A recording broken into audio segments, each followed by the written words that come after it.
बुझे तारा देह को मोटाई न चढ़े पिया, जब खनवे से पेट नहीं भरे पिया। तारा तो अच्छा न लगेला खाना थाली के,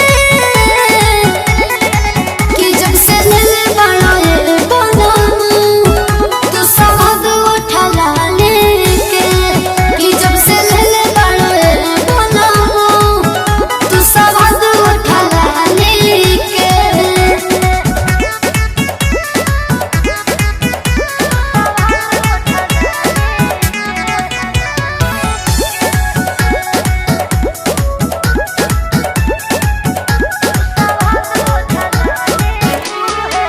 खाली उहे चाहेला मोरा मान रहेला, हमर सोइया जवानी परेशानी में डालेला।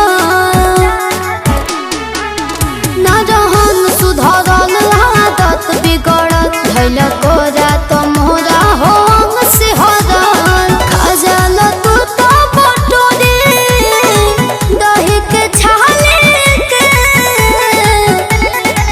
कि जब से दिल बड़े बनमू तू स्वाद उठला लेके, जब से दिल बड़े बनमू तू स्वाद उठला लेके।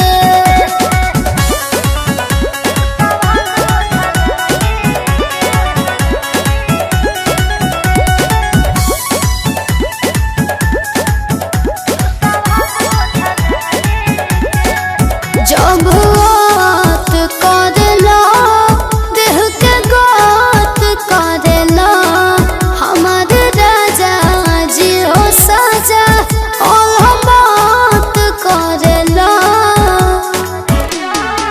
तो दिल डाले हो तो वो न खाले हो, बड़े हमके रोआ